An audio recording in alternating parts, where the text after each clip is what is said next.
Welcome back to Vidyapur संस्थान। विद्यापुर संस्थान में आपका बहुत बहुत स्वागत है दोस्तों।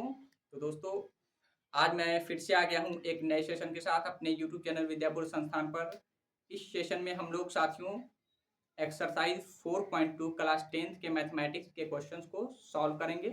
साथियों, इससे पहले भी हम लोगों ने एक्सरसाइज 4.2 के कुछ क्वेश्चंस को सॉल्व किया था और इसमें भी हम लोग उसके आगे के क्वेश्चंस को सॉल्व करेंगे। तो आइए आज के सेशन को शुरू करते हैं एक्सरसाइज 4.2 के क्वेश्चन नंबर 2 के साथ। इस क्वेश्चन को फर्स्ट ऑफ ऑल हम लोग पढ़ते हैं, समझते हैं। ये क्वेश्चन किसका है? तो द्विघात समीकरण का है, क्वाड्रेटिक इक्वेशंस का है। तो आइए क्वेश्चन को पढ़ते हैं, समझते हैं और इसे प्रयास करेंगे सॉल्व करने का। तो देखिए क्वेश्चन कह रहा है, एक कुटीर उद्योग एक दिन में कुछ खिलौनों का निर्माण करता है। मतलब कोई कंपनी है खिलौना बनाने वाला, तो कह रहा है एक दिन में कुछ खिलौना बनाता है कंपनी। ठीक है, आगे कहता है प्रत्येक खिलौने का मूल्य 55 रुपए 55 में से एक दिन में निर्माण किए गए खिलौनों की संख्या को घटाने से प्राप्त संख्या के बराबर है। मतलब क्या है? कह रहा है कि एक खिलौना का जो मूल्य है ना, वो क्या है? 55 में से एक दिन में जितना खिलौना का निर्माण होता है, मान लेते हैं किसी एक दिन कितना खिलौना, मान लेते 10-15, मान ले 15 खिलौना एक दिन में निर्माण हुआ, तो उसके बराबर होता है एक खिलौना में कितना खर्च हुआ। एक खिलौना में कितना खर्च हुआ, वो 55 में से एक दिन कितना खिलौना बना है उसको घटा देने पर हमको प्राप्त होता है। ठीक है, अब कह रहा है किसी एक दिन कुल निर्माण लागत, मतलब कोई एक दिन जितना खिलौना बना है ना, तो कंपनी को खर्चा लगा है कितना? 750 रुपया एक दिन। कोई एक दिन मतलब बहुत दिन वो बनाता है, कोई एक दिन उसको खर्चा लग गया 750 रुपया खिलौना बनाने में। ठीक है, तो आगे कह रहा हम उस दिन निर्माण किए गए खिलौनों की संख्या ज्ञात करना चाहते। किस दिन? जिस दिन पूरा खिलौना बनाने में लगा है 750 रुपए। ठीक है दोस्तों, तो देखिए हम लोग पहले वन बाय वन क्वेश्चन को समझते हैं। यहां से यहां तक तो समझ गए कि खिलौना निर्माण करने वाला एक कंपनी है। ठीक है, अब आगे कह रहा है कि प्रत्येक खिलौने का मूल्य है ना, तो खिलौने का मूल्य तो हमें पता ही नहीं, तो हम लोग कुछ मान लेंगे। ठीक है, माना कि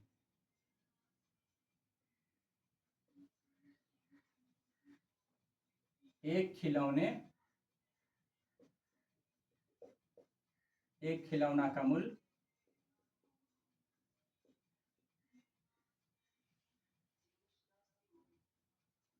नो नो नो ये एक दिन में, माना कि एक दिन में निर्माण किए गए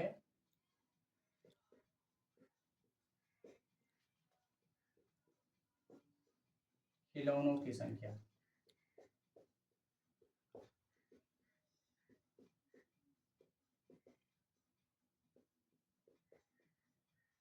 हमने मान लिया है कि जिस दिन की बात कर रहा है ये कंपनी वाला, तो उस दिन एक्स खिलौना बना। टोटल कितना खिलौना बना? एक्स खिलौना बना। ठीक है, हमने ये मान लिया। अब देखिए क्वेश्चन को पढ़ते हैं और हम लोग एक समीकरण बनाने की प्रयास करते हैं। समीकरण बनाएंगे। देखिए कह रहा है प्रत्येक खिलौने का मूल्य, मतलब एक खिलौने का मूल्य, एक खिलौना का मूल्य किसके बराबर है? तो एक खिलौने का मूल्य 55 में से एक दिन निर्माण किए गए खिलौनों की संख्या को घटाने से प्राप्त होता है। मतलब एक खिलौने का जो मूल्य होता है 55 में से एक दिन कितना खिलौना का निर्माण हुआ है उसको घटाने से मिलता है। तो एक दिन हमने माना है कितना खिलौना बना? एक्स। ठीक है, तो ये एक खिलौने का खर्चा हो गया है ना, एक खिलौने का खर्च। ठीक है, एक खिलौना का खर्च बनाने में कंपनी को एक खिलौना बनाने में कितना रुपया खर्च हो गया? 55 माइनस एक्स। ठीक है, और टोटल बना कितना खिलौना था? तो एक्स बना था। ठीक है दोस्तों, तो देखिए हमको एक बात बताइए कि एक कलम का मूल्य अगर मान लेते 10 रुपए है, तो 100 कलम का मूल्य कितना हो जाएगा? तो 100 गुना 10 1000 हो जाएगा ना। क्यों, कैसे पता चला? तो एक खिलौने का एक कलम का जितना खर्चा था उसको गुना कर दिया कितना कलम है उससे। ठीक है, तो उसी तरीके से टोटल खर्चा कैसे पता चलेगा? टोटल खर्चा तो एक खिलौने का जितना खर्चा है वो और टोटल खिलौना की जितना है उन दोनों को हम अगर मल्टीप्लाई कर देंगे तो टोटल खर्चा आ जाएगा। और टोटल खर्चा क्या कह रहा है? 750 है। ठीक है, इसीलिए है ना, x इंटू एक खिलौने, एक टोटल खिलौना है x और एक खिलौने का दाम कितना है? 55 माइनस x। और टोटल टोटल खर्चा ये हो गया टोटल खिलौने का, और वो कह रहा है कि टोटल खर्चा कितना है? 750 के बराबर है। ठीक है दोस्तों, अब इसे हम लोग सॉल्व करेंगे। आइए इसे, तो ये हो जाएगा 55x माइनस एक्स स्क्वायर, इसे इस तरफ लेकर के आएंगे तो माइनस 750 इज इक्वल टू 0। अब देखिए माइनस कॉमन ले लेते हैं, तो माइनस कॉमन लेंगे तो ये एक्स स्क्वायर माइनस हो जाएगा, ये इसमें माइनस आ जाएगा, माइनस 55x और ये plus 750 is equal to 0। Minus को इस तरफ 0 की तरफ ले जाएंगे तो ये माइनस खत्म हो जाएगा। तो ये समीकरण कैसा बन जाएगा? X square minus 55x plus 750। अब ये क्या बन गया दोस्तों? ये बन गया द्विघात समीकरण। अब द्विघात समीकरण को हम लोग सॉल्व कर लेंगे और अपने आंसर पे पहुंच जाएंगे। ठीक है दोस्तों, तो द्विघात समीकरण को हम फिलहाल हम लोग कौन सा मेथड यूज कर रहे हैं? तो द्विघात समीकरण का गुणनखंड वाला मेथड यूज कर रहे हैं। तो गुणनखंड वाले मेथड में क्या करते हैं? हम a और c को मल्टीप्लाई करते हैं। c की जगह क्या है? 750, a की जगह क्या है? 1 है, तो मतलब मल्टीप्लाई करेंगे तो इतना ही होगा। ठीक है, और अब हम लोग इसका गुणनखंड कर लेते हैं 750 को, तो 5 से तो लगेगा ही।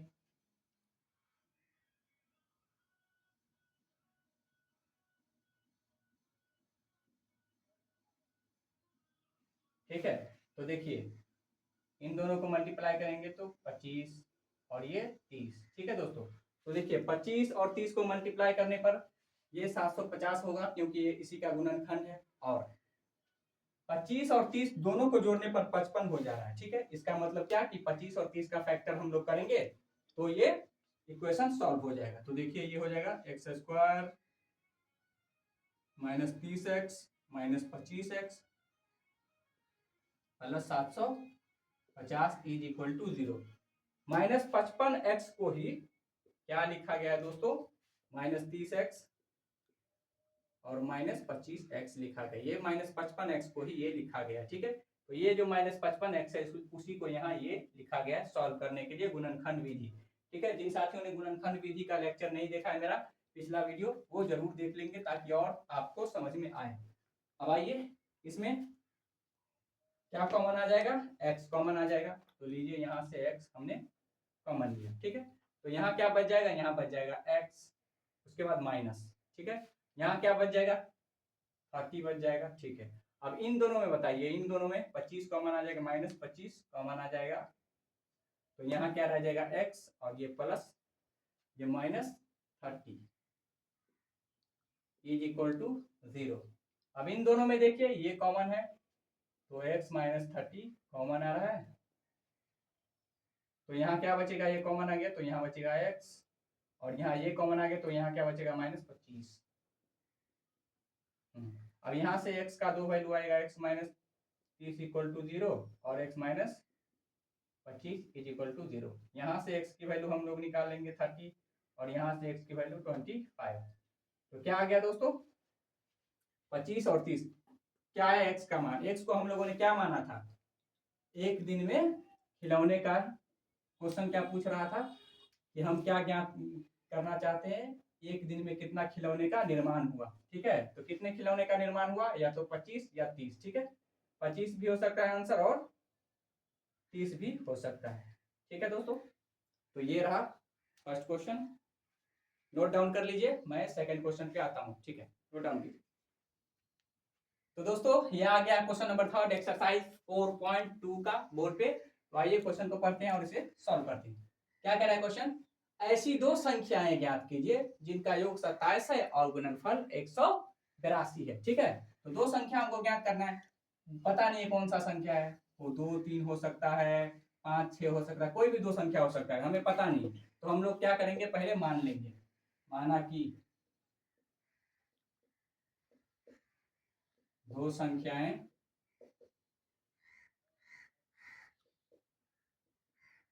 x और y, ठीक है। कह रहा दोनों का योग मतलब जोड़। अब क्या लिखेंगे, प्रश्न अनुसार, प्रश्न के अनुसार चलेंगे। क्या कह रहा है प्रश्न, दोनों का योग है 27, तो दो संख्या हमने क्या माना है, x और y, तो दोनों का योग मतलब जोड़ कितना है, 27 है, ठीक है। और फिर कह रहा है दोनों का गुणनफल कितना है, 182 है, ठीक है। तो गुणनफल 182 है, ठीक है। तो कह रहा है संख्या ज्ञात करिए, x और y का मान क्या होगा, ठीक है। तो आइए चलते हैं हम लोग, यहां से देखिए, अगर यहां से हम लोग x निकालना चाहें तो क्या हो जाएगा, 27 माइनस वाई, ये हो जाएगा यहां से। तो देखिए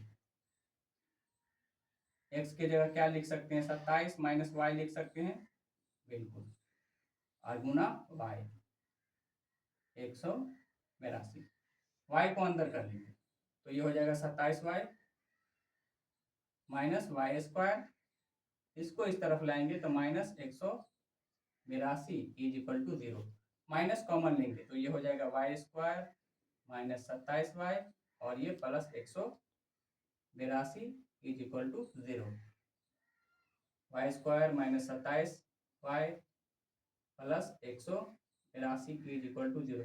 ये माइनस कहाँ चला गया, तो माइनस है ना इस तरफ से आके, और किसी भी चीज को गुना कर देते हैं जीरो से तो वो जीरो ही हो जाता है, ठीक है। तो माइनस इधर आके मल्टीप्लाई होके जीरो ही हो गया, ठीक है दोस्तों। अब हम लोग इसे सॉल्व करेंगे। सॉल्व करने का क्या तरीका हम लोग अपनाते हैं, गुणनखंड विधि, ठीक है दोस्तों। तो गुणनखंड विधि को हम लोग अप्लाई करेंगे।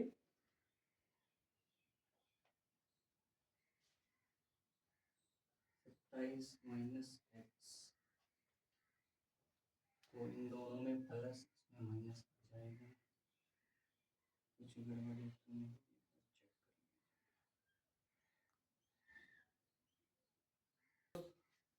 हाँ तो दोस्तों अब इसे हम लोग सॉल्व करेंगे, ये आ गया एकदम इजी। अब इसे तो सॉल्व करना हम लोग जानते ही हैं, कैसे, कोई भी तरीका अपना लेंगे, 3 तरीका है।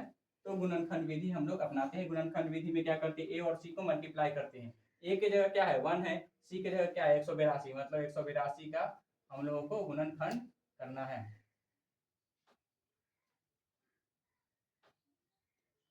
दो से करेंगे तो 9 1 है ना, 13 सत्ते 91, ठीक है। तो यहाँ देखिए ये 13 और गुना 14, 13 14 को गुना करेंगे 182, और 13 और 14 को जोड़ेंगे तो 27, ठीक है। तो ये ले लेंगे, तो यहाँ क्या आ जाएगा, y square minus 14y minus 13y plus 182 is equal to 0। अब इन दोनों में कॉमन क्या आ जाएगा, इन दोनों में कॉमन आ जाएगा y, तो यहाँ क्या बच जाएगा y, और यहाँ बच जाएगा -14। उसके बाद यहाँ देखेंगे हम लोग तो -13 कॉमन आएगा, यहाँ बच जाएगा y, और यहाँ बच जाएगा -14 इज इक्वल टू 0, ठीक है। अब ये दोनों में कॉमन है तो y -14 दोनों में कॉमन, यहाँ क्या बच जाएगा तो y, और यहाँ बच जाएगा -13 इज इक्वल टू 0। तो क्या हो जाएगा, y -14 इज इक्वल टू 0, एक आंसर ये देगा और एक आंसर ये देगा।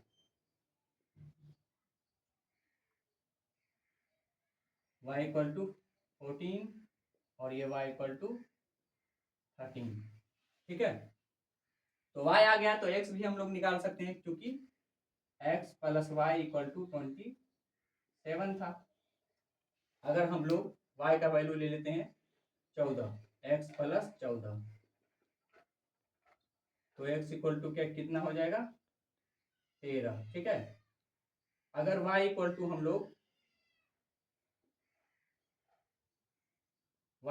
लोग ले लेते हैं 13, तो x इक्वल टू कितना आ जाएगा 14। ठीक है, तो 13 और 14 वो संख्या आ गया जिसको जोड़ने से 27 होता है और जिसको गुना करने से 182 होता है। तो ये हमारा आंसर हो गया। ठीक है दोस्तों, नोट डाउन कर लेंगे, नोट डाउन कीजिए। क्वेश्चन नंबर 4 आ गया एक्सरसाइज 4.2 का।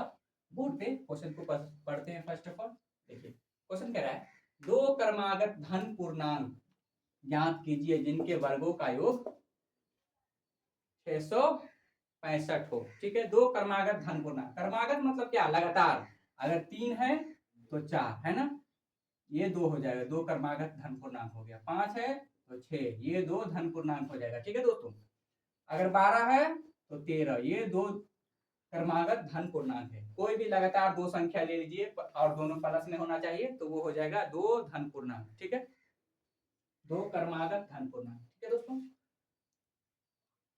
ज्ञात करने को कह रहा है, कुछ भी हो सकता है, वो हमें अभी पता नहीं है। ठीक है, लेकिन उसके वर्गों का योग पता है। उनके वर्गों का योग क्या है, 365 है। तो हम लोग पहले मान लेंगे,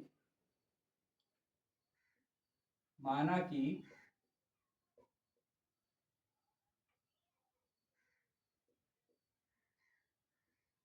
एक धन पूर्णांक है x, है ना, तो दूसरा क्या हो जाएगा, दूसरा धन पूर्णांक क्या हो जाएगा बताइए, तो हो जाएगा x प्लस 1। कैसे, 2 धन पूर्णांक में अंतर कितना रहता है, 3 है 4 है, तो अगला वाला कैसे ज्ञात करेंगे, तो 3 में 1 जोड़ देंगे तो ये 4 हो जाएगा। 15 है 16 है। ठीक है, तो ये 2 धन पूर्णांक है। अगर पहला 15 है तो दूसरा कैसे ज्ञात करेंगे, उसमें 1 जोड़ के। ठीक है, तो ये 16 हो जाएगा। तो पहला को मैंने माना x, तो दूसरा अपने आप हो जाएगा x प्लस 1। ठीक है, अगर क्रमागत धन पूर्णांक है तो। ठीक है, अब उसके बाद कह रहा है क्वेश्चन दोनों के वर्गों का योग, है ना, तो इसका वर्ग हो जाएगा एक्स स्क्वायर और इसका वर्ग हो जाएगा एक्स प्लस 1 का होल स्क्वायर। ये इसका वर्ग हो गया और ये इसका वर्ग हो गया, और दोनों का योग मतलब दोनों का जोड़ कितना हो जा रहा है, 365। ठीक है, अभी तो कह रहा है दो संख्या ज्ञात करें, तो हम लोग ज्ञात कर लेंगे, एक्स निकाल लेंगे तो ये पहला संख्या पता चल जाएगा, और जो एक्स आएगा उसमें 1 जोड़ देंगे तो दूसरा संख्या पता चल जाएगा। तो आइए देखिए, तो ये हो जाएगा एक्स स्क्वायर और इसको ए प्लस बी के होल स्क्वायर पर तोड़ेंगे तो a square plus 2x plus 1 is equal to 365।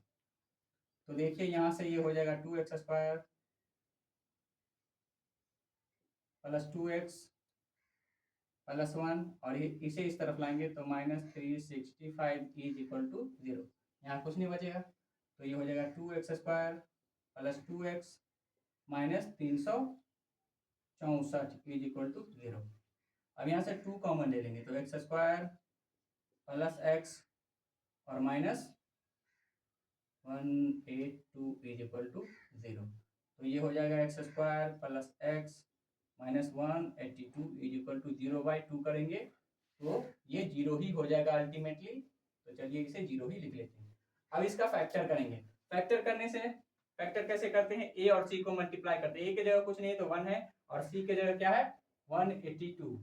ठीक है, तो इसका अभी हम लोगों ने फैक्टर किया था, क्या होता है 13 गुना 14। ठीक है, तो देखिए और इसी को 14x माइनस 13x कर देंगे तो ये हो जाएगा x।